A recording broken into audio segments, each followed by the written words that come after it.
So the model that I've developed over the last really 10 years as we've developed our instructor training more, called the integration cycle.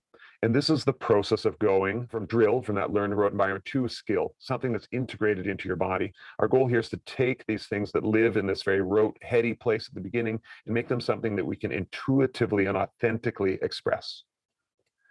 So it often begins with diagnostics, and diagnostics is this process of identifying where is the target area, what's the target skill, where do I need to work. It could also, as we see, could start here in this next step. This is kind of step one or step two, which is the teaching or refining place. So I'm going to bring you around this whole cycle here, and then we're going to dive into each of these with a little bit of depth. We start again with diagnostics. We've got or in teaching a skill, we may have identified a skill area we need to work on or something we need to improve or correct, and then we teach it. From that teaching, we then move into drilling, and drilling is the rote repetition with the goal towards refinement of an individual skill or a group of skills. Then we move into putting our target skill or skill area under tactical pressure, taking that skill and putting it under complexity and speed pressure, antagonism pressure. We're essentially adding context to the environment. We'll talk about this more in a moment, to make it more challenging and more like the real thing without going overboard, so that that skill starts to get this chance to become more integrated into this tactical model you have of your fencing.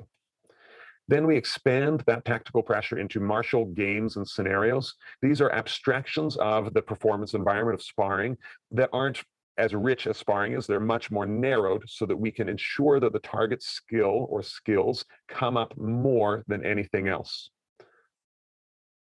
Then we use slow sparring. I'm a big fan of slow sparring as one of the tools in our toolkit, and that is a lower speed version, but open, of our sparring scenario, where we have less overwhelm from the speed and even psychological pressure of the higher intensity environment, where we can be more cognitively aware and more perceptively aware of what's going on and work more on this fluid integration of that skill, while having a lot more variables, a lot more of the scaffolding taken away.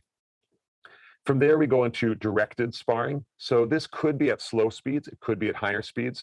It is sparring where your sparring partner, which could be a coach or just a training buddy, is narrowing these choices that they are making so that the target area of skills comes up more often. We then use a tool called scaling speeds. So this is moving from slow speeds to higher speed and intensity, but not just going upward, also going downwards. We kind of work our way up and down in the skill. So you can imagine if anybody here has learned music, you've probably been through a similar process in learning your skills at the piano or the guitar or the violin, that you work on building your sense of tempo, rhythm, melody, technical perfection at this little slower speed, and then you increase the tempo, the speed of the music, while trying to maintain the fidelity and the clarity of that slower speed. You build up. When it starts to break, you slow it down again and bring that emphasis back, and then you build up the speed again and come down again. So our goal here is to be oscillating through this so that we're doing our best work. So we're working at the speed where we're kind of working at the place where we're able to muster enough mental attention to be successful, but we're pushing that skill forward and not falling off the deep end and being in a place where we're not really gaining anything from our practice time. After we have spent some time on that, we then bring the skill back into the performance environment. This could be free fencing in the club, in a class, or this could be also encapsulates things like tournaments and other places where we're going out and doing that skill with a bit of more pressure. And from there, there's certain types of training we do there, but they're much broader and thematic. And then we move into diagnostics. Again, coming back, how did we do with that skill, or is that skill good, and what's the next thing we work on? As you see here, this is a much richer model than simply going from that teach refine step over to that free sparring step and then to diagnostics again. So we're recognized here there's actually 1, 2, 3, 4, 5, 6 more steps in between, some various gradients between taking a skill successfully from that environment and into sparring. Now, this can be kind of intimidating to some people who are just solo practitioners in small groups. This process can even be done in an hour-long session.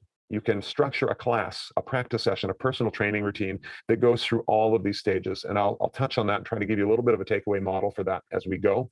And of course, we also tend to work in kind of mini cycles here, in that you start to drill something, you see it breaking, so you go back to diagnostics, and then you drill it, and you go back to diagnostics, and then you start to put some more pressure on it, and so you, of course, go back to diagnostics, and you drill the basic skill, add some pressure again, and kind of work on these tight little circles that gradually expand outward.